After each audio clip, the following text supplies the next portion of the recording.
You know Sheikh Edebali, right?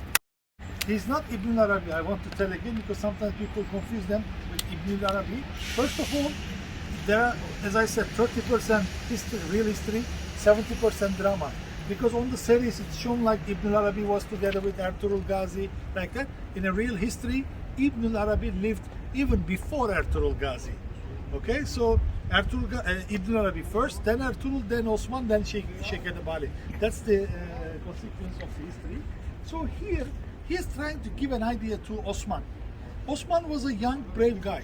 He never intended to become a kind of a leader of a tribe or like leader of a big empire like Ottoman Empire. So it was Sheikh Edebali who translated his dream to him. Plus, Sheikh Edebali also saw the similar dream, and he told Osman that he is going to establish his big empire in these lands, starting from Suud and towards Constantinople from here.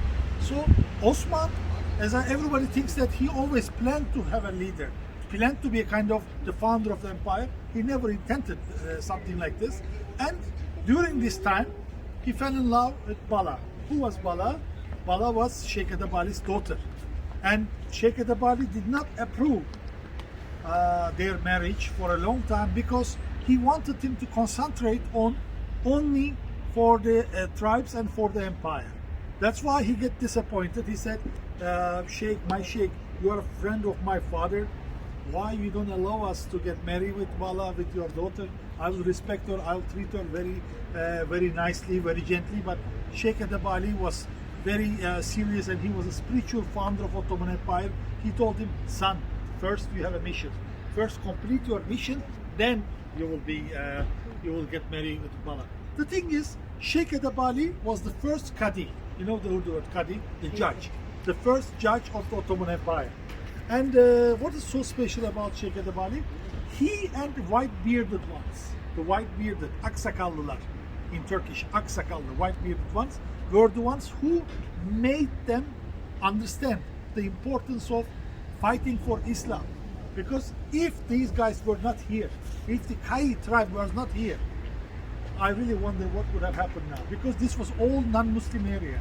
And this is why we made this itinerary. When I prepared this program, I came to Suud, like Suud, Bilecik, İnegöl, Bursa. Why we did like that? Because we are following exactly the footsteps of our ancestors. That's why we make the program like this. Otherwise, we could have started from Bursa and then just come here only, then we go. No, it's not like that. It has to be start from here. This is the starting point. Is it clear now? Okay, so we are going to go inside the Ertugrul Ghazi Mazar, and before it gets crowded, what you can do, there are Alps who are guarding the tomb of Ertugrul Ghazi. Every hour there is a changing ceremony, Alps changing ceremony. It takes only 1 minute. Only 1 minute, so that's why if you want to take a photo or if you want to do video shooting, you have to do it in that 1 minute, okay? And I will suggest you the corner over there where you can see all the ceremony better. At the meantime, that was the original Mazar of Osman Ghazi. Originally he was buried there. Then at one night and one midnight, his son Orhan came and moved his tomb from here to where? To Bursa. Now he's in Bursa. But originally he was buried here just opposite to his father, Ertugrul Ghazi. Now, inshallah, let's go and visit the Mazar of Ertugrul Ghazi. At the meantime, his wife, Halima Hatun. Halima Hatun is buried here. So you can make dua for Halima Hatun. But after that, first now, let's go to Ertugrul Ghazi Mazar because it will be very crowded here maybe later. So better to go now while nobody's around. Alhamdulillah, lovely weather and it's not crowded today. So it's all yours. You can take lovely photos.